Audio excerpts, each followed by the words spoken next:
Дорогие друзья, первый ролик об атрибутах я сняла при выключенном свете.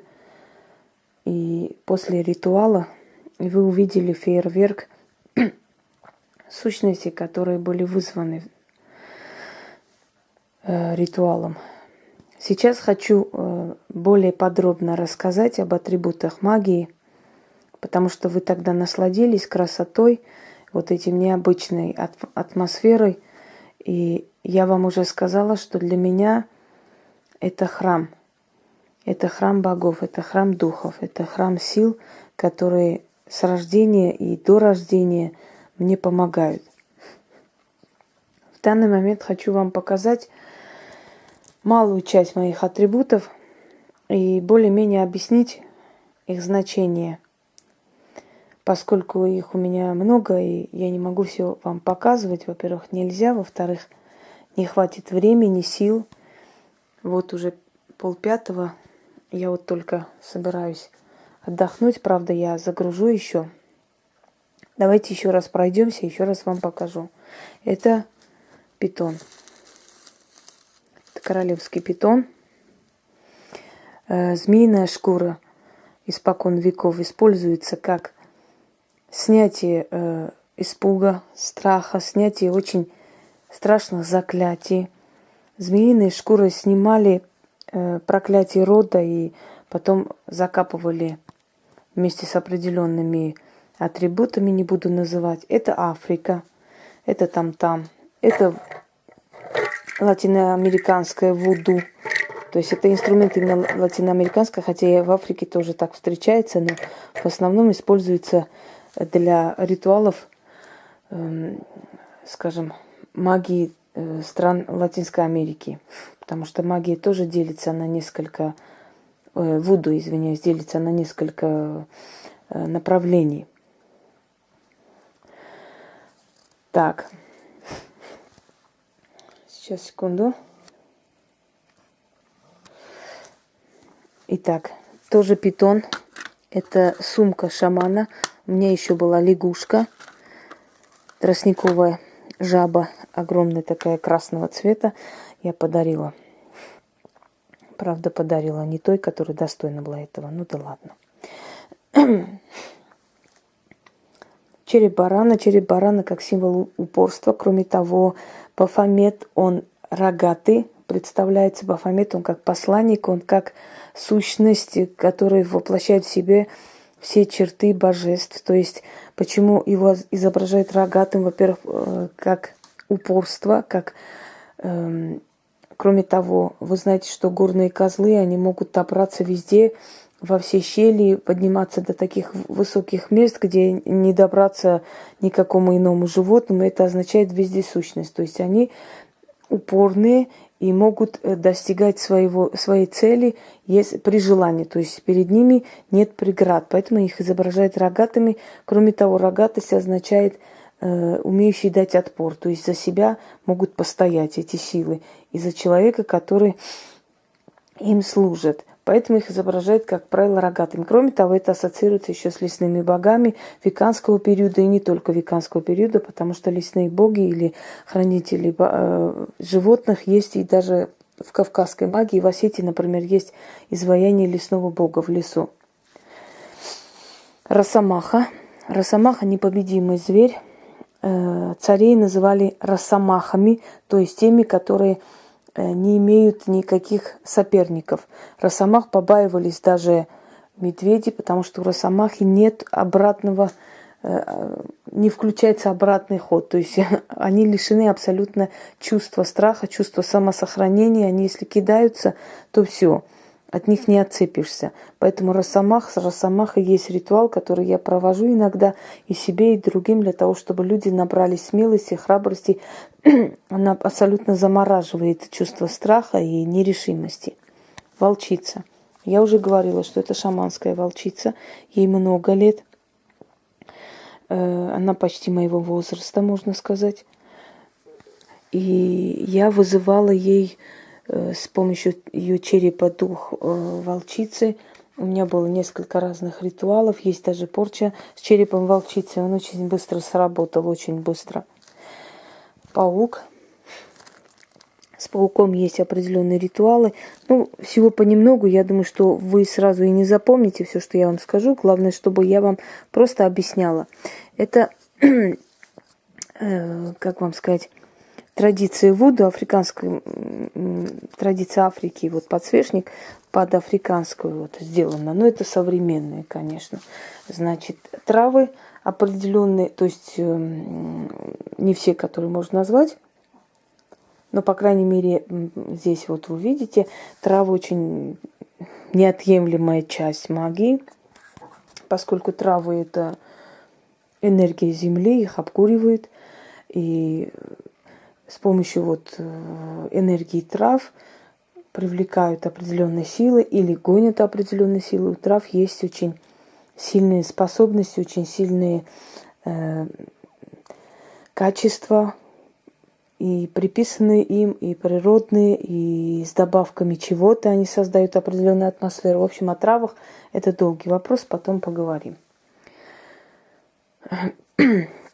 Спиритическая доска. У меня их несколько штук. Это самая такая удобная. Есть еще побольше, намного черного цвета. Он более красивый, дорогой. Но вот в любом случае, знаете, любая доска, она, в принципе, рассчитана больше на нашу личную силу. Раньше, когда-то, когда трудно было доставать спиритическую доску, конечно, я вызывала их, сама чертила, сама рисовала буквы на картоне, либо на какой-то бумаге белой. Это не важно, это не столь важно, на чем, на что. Просто это очень удобная как бы вещь для того, чтобы вызвать силу, которую ты хочешь вызвать. Попробуем-ка. Да, вот это Африка. Я уже говорила, что она 1815 года. Вот эта девушка. Это культ африканского племени матери, богини. Это мужской культ, и по-другому он называется дух предков. Вот. С ними я проводила определенные ритуалы, и это очень сильно помогает для создания гармонии и для привлечения определенных денежных средств домой. Знаете, такие вот общие фразы: создание уюта, привлечение удачи, привлекаем богатство, удачу. Очень много всяких там ритуалов, везде встречается всяких призывов, всяких методик привлечения удачи и прочее, прочее. На самом деле, на деле, к сожалению, они не рабочие. Поэтому их, конечно, великое множество, но толку от них вообще практически нет. Поэтому так вот общие фразы, что-то мы создаем, что-то делаем, это немножко не совсем эффективное дело. Лучше, конечно, если бы они реально срабатывали, и чтобы мы видели, что они дают результат. Но есть, конечно, ритуалы, которые... То есть я хочу сказать, что ритуал должен быть нацелен на что-то конкретное. Если мы говорим общими фразами, то непонятно, что там будет меняться и что будет происходить. А вот именно конкретно, чтобы деньги пришли, чтобы там не отказали, чтобы на работу приняли, чтобы это было, чтобы боль прошла, чтобы давление упало и прочее, прочее. То есть, когда четкие, ясные есть такие моменты, да, обозначения, это означает, что ритуалы рабочие. И такие рабочие ритуалы не только сейчас созданы, и в древние времена были на определенную цель.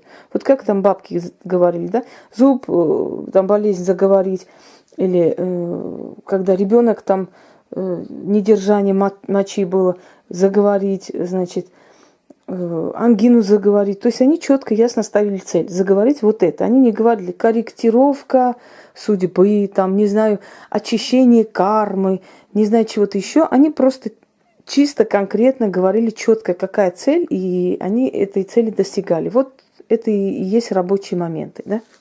Так, это Бафомет, подсвечник. Черные свечи – это неотъемлемая часть атрибутики в магии, естественно. Потому что у черных свечей особая энергия. Понимаете, как эти все вещи, они все пропитаны всеми этими ритуалами, они все пропитаны, воздух пропитан. Здесь очень тяжело простому человеку, он не выживает. Здесь цветы не выживают ненадолго. Здесь какие ни были бы цветы устойчивые, они здесь сохнут. Здесь уже показывала это моя как бы часть драконьего царства. Правда, я все это положила в одну кучу, потому что после ритуалов мне, когда это все уберу, тогда их, конечно, расселю. Так, это мой угол сил смерти.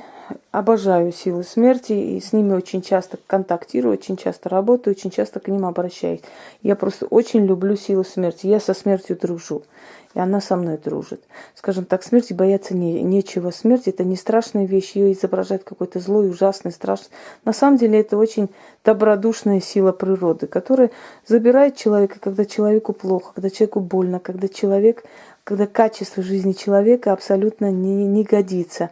Она милостиво забирает, чтобы человек не мучился. В чем же она злая и плохая, скажите мне, пожалуйста. Если человека мучают и издеваются над человеком, а он живет и чувствует эту боль, да, он молит о смерти, он ждет, пока умрет, чтобы ему стало легче. Так когда забирает смерть этого человека, чтобы он не мучился дальше, освобождает, как бы, слышали, да, слово «отмучился», его освобождает, милостиво притягивает руку помощи, жалеет. Разве смерть, она злая? Абсолютно нет. Просто мы боимся, мы на самом деле не смерти боимся, мы боимся неизвестности. Мы знаем, что с нами будет. Мы не боимся смерти абсолютно. У нас нет страха смерти. Сейчас, особенно в наше время, когда очень жизнь стала, качество жизни упало, жизнь человека ни гроша не стоит, мы смерти не боимся. Мы боимся неизвестности, мы боимся мучения, мы боимся увидеть какие-то страшные вещи, которые произойдут, не дай боги, с нашими родными и прочим. Вот чего мы боимся. А сами уйти мы абсолютно не боимся. Хоть как у любой момент скажи, без мучений там заснешь, не проснешься, мне кажется, любой согласится. Большинство людей. Не потому, что мы устали или мы жить не хотим, а потому что мы не держимся за эту жизнь. Вот это век такой, что человек за свою жизнь особо не держится и не борется. Как-то ему стало все равно. Пофигизм царит всюду и везде. Белки, зимние белки. Зимой они вот такую шкуру одевают. Это у них зимний цвет. Вот я взяла в магазине магии. Они мне нужны будут для атрибутики. И просто для красоты, для сумки. Вот. Это мантия, уже показывала. Мантию одеваю очень редко. Несколько раз одевала в таких, во-первых, праздничное время. Мантия одевает обычно, когда нужно прикрыть все вот с ног до головы. Вот есть определенные ритуалы, где нельзя показывать части тела. То есть все должно быть закрыто для своей же безопасности. Вот мантию тогда одевают, на шабаш одевают. Но шабаш это очень скрытая вещь, и на шабаше никто никогда не бывает лишних, и съемок нет лишних. Вообще шабаш никогда не снимают. Если снимают, это, конечно, театр. Там шабаша уже нету. Потому что шабаш должен быть закрытый, и тогда только он имеет силу. Когда никто об этом лишний человек не знает. Если весь мир увидел шабаш, там уже шабаша считай, что нету. Вы же не знаете, бывает у меня шабаш с кем-нибудь или нет? Бывает. Правда, они не с России, а с других стран, но бывает шабаш. Только вот никто знать об этом не должен. Иначе смысла нет просто. Я могу, конечно, это снять, показать.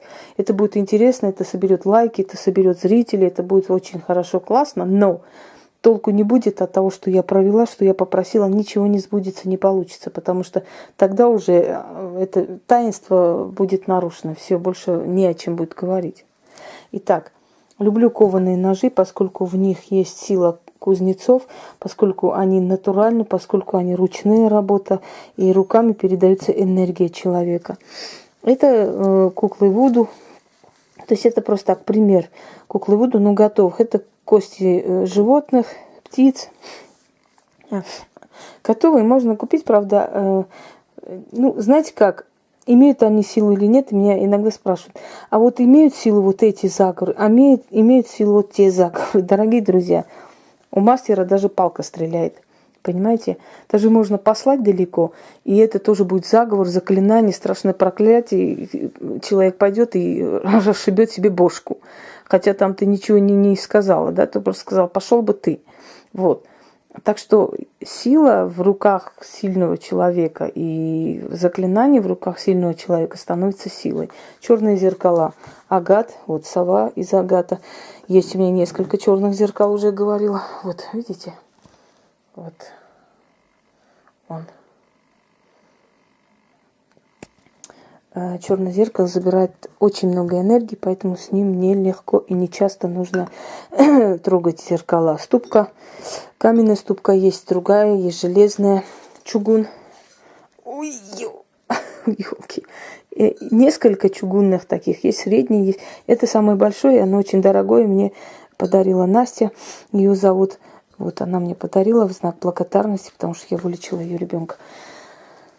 Вообще, за лечение детей мне очень много благодарности. Если меня спрашивают, что вам подарить, я всегда говорю, подарите мне атрибуты.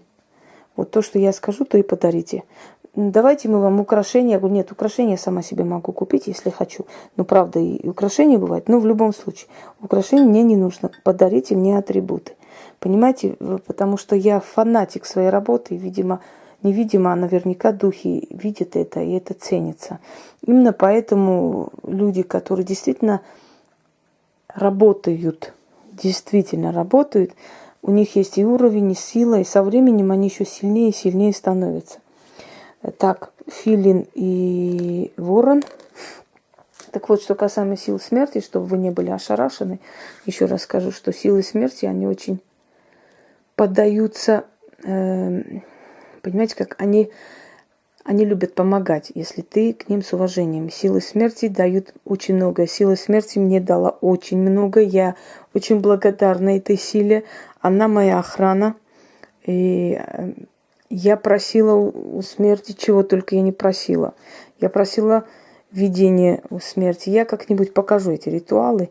Не буду называть их, потому что очень много идей, да, забирается, конечно. Но поэтому я стараюсь уже не называть заранее. Я сделаю и покажу. Так вот, я попросила как-то, у меня есть ритуал с пятаками, видеть, как мертвый называется.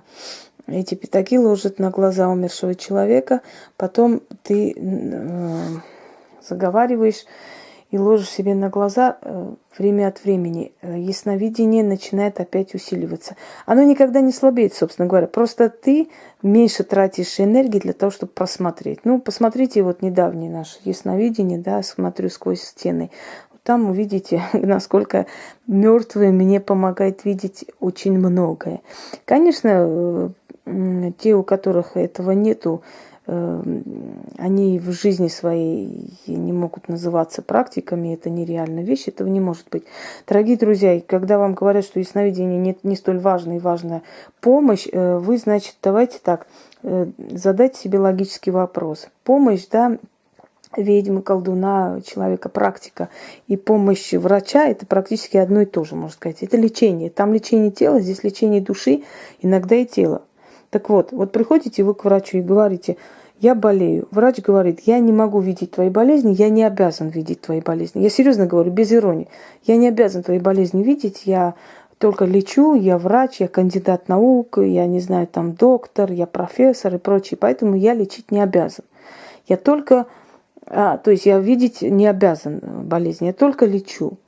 И вы говорите, доктор, а как вы будете меня лечить, если вы не знаете, чем я болею, откуда эта болезнь пришла и в чем источник болезни? Он тебе дает лекарства там на выбор и говорит, купи вот это, анальгин, аспирин, там антибиотики, не знаю чего, вот из этих всех что-нибудь да тебе поможет. Да? Ты все это покупаешь, начинаешь колоть, и оказывается, что у тебя очень страшное воспаление было, это все тебе не помогает, и ты идешь помираешь. То есть вот то же самое. Если человек говорит, что ясновидение не важно, что без ясновидения вообще-то все практики, да, все нормальные великие практики должны быть лишены ясновидения, потому что это не важно, то это практически тот же самый врач, который знать не знает, что за болезнь, уже берется лечить. То же самое. Это оговорка низких существ, это оговорка людей, которые абсолютно ноль в магии. Ноль, серьезно говорю, там даже элементарных знаний нет, поэтому учтите, ясновидение всегда нужно поддерживать в себе, всегда нужно делать так, чтобы это ясновидение не просто усилилось, чтобы вы тратили очень мало сил, но видели очень многое. Собственно говоря, вот эти пятаки, вот тот ритуал с пятаками, он проведен мной не раз, и он дает мне силу видеть затаенное, видеть закрытое, сокрытое. Люди слепые даже могли видеть то, что зрячий человек мог не видеть, понимаете? От меня никогда не могли что-то прятать дома. Я всегда ее находила. Я знала, где что. Я знала, кто придет только что. Это в каком-то смысле и не радостно, собственно говоря, но это было. Так вот, те пятаки, вот насчет, значит, мы говорим, да, о силе смерти. Эти пятаки были сняты с глаз мертвого человека. То есть как были положены ему на глаза. Сейчас спросите, как это делается. Ну, в городе существуют морги. А у меня существуют друзья и знакомые, которые могут оттуда мне принести веревку, могут и пятаки туда положить. У меня есть знакомые женщины, которые работают в ритуальных услугах. Так что не будем об этом. Так вот, о чем я говорю? Я говорю о том, что каждый человек, который стремится колдовать, сейчас очень такой ажиотаж магии. Кто-то хочет идти в колдовство, думая, что это легкие бабки и там ничего делать не надо. Очень зря думает, конечно. Потому что если люди не накажут, силы наказывают, в любом случае наказывают, полностью выпивают. Они сначала дают, потом дают по башке и все отнимают. Всегда так. И очень много, скажем так, участников и победителей всяких битв, экстрасенсов. Сейчас их нет в живых, все молодые ушли, до 40 не дожив. Так что это не игра, да. И второй момент, значит, им очень хочется выделиться из толпы. Но я вас уверяю, что не каждый человек готов на те жертвы и на те сильные вещи, которые можем мы. Кто-нибудь может ночью пойти на кладбище? Ну, может быть, может, но практик может. Не каждый человек, правда? Создать видимость магии и заниматься ею две разные вещи, абсолютно две разные вещи. Вот. Так вот, вот эти пятаки любому из вас я вот могу отдать на руки, да, и сказать, положи себе на глаза и ложись. Скажи заклинание, ложись, там полчаса держи. Вы сможете это сделать? Скажите честно, вот положа руку на сердце. Каждый из вас может быть такие, которые с глаз мертвого человека взять и положи себе на глаза. Способны? Нет. Ну вот тогда и не будем об этом. Значит, вам это не нужно. Задайте себе такие вопросы. Когда вы хотите вот магией заниматься, задавайте себе такие вопросы, ребята. Я смогу это сделать? А мне это надо? А зачем мне это надо? Это мир мертвых, это мертвая сила. Она может прицепиться, она может забрать кого-то из моих родных, она может забрать часть тебя.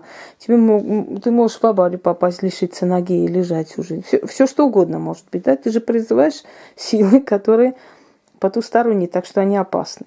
Теперь, вот, собственно говоря, скажем так, это самая малая часть, атрибутики. Вот для книги у меня 2 штуки. Вот один такой более такой высокого типа, вот такой длинно сделанный, тоже красиво. Ну, доставать не буду, тяжело его таскать. Вот, скажем, вот самые такие безобидные атрибуты, которые я вам показываю, но которые практически у каждого практика есть. Не обязательно вот такие именно. У каждого свой алтарь, у каждого свой метод работы. Никогда нету 2 одинаковых методов и нету определенного закона в магии, что вот именно вот так надо или не так надо. Хочу вам сказать, что можно и без этих всех атрибутов добиться отличных результатов, если ты хочешь. А можно усилить это все.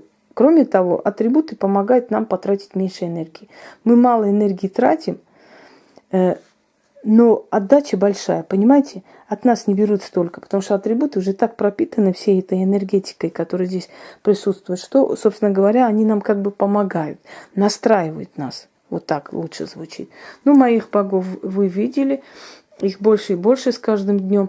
Я уж прям не знаю, когда перееду в свой дом, как это все отнесу, но отнесу как-нибудь, да. Это красиво так сделано в стиле арабском. Видите, старинный стиль, вот шкатулка, как комод. Люблю я такие штучки. Вот здесь вот не буду показывать, чего только здесь нету. Это ладно, это уже видели, я показывала. Так, книги мои, все-таки алтарные из этих столиков один вытащила. Их у меня, наверное, штук 8 этих столиков. Ну, на всякие, они все нужны, они все пригодятся в разное время, в свое время. И на природу их можно вывести везде, где хочешь, там как бы... Это все нужно, это за один день не соберешь потом. Конечно, они все необычные. Вот, вот мой музей домашний. Это мои фарфоровые куклы. Некоторые из них в подарок, некоторые я приобрела. Это я, маленькая. Вот. Шаманский бубен я вам показывала из козьей шкуры. Пожалуйста, вот. Правда, я не бью в бубен, скажем так. Так, варганы, которые вызывают духов. Хотя не они вызывают, но знаете, как почему? Музыка на самом деле изначально создана была как ритуальная какая-то часть магии. Если вы видели у воинственных народов Кавказа перед боем, да, они бьют в барабаны, танцуют они в себе, вырабатывают агрессию, силу, то есть усиливают и выгоняют страх. Музыка, она призывает духов, потому что это монотонные удары или призывы, или вот это вот доходящий до транса танец, он переносит нас в измененное сознание.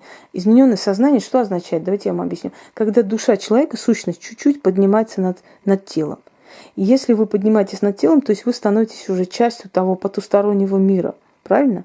Все. Значит, вы их видите, значит, вы легче получаете у них помощь, потому что вы становитесь как один из них. Вот точно такое же измененное сознание у ведьмы, когда она ритуалит, монотонно повторяя, говоря, там в тишине, без все выключено, сидит там в одиночестве, колдует, она чуть-чуть приподнимается над телом, ее сущность. Она попадает в мир астрала, то есть в тот мир потусторонний, где духи. Она становится одна из них. И именно поэтому они ее выслушивают и помогают. Понимаете теперь смысл измененного сознания в чем? Итак, это то, что я вам обещала показать. Я вообще-то приобрела для фортуны, но и иные боги будут здесь находиться. Это они отдельно. Это создает впечатление, что они как одинаково идут. На самом деле это не так. Это отдельные, абсолютно независимые друг от друга вещи, но похожи. Это лесные духи. То есть лесные духи. Красивое такое толстое стекло, очень необычное. Это подсвечник и для благовоний, собственно говоря, как подставка. Он идет и так, как бы он уникален, в принципе.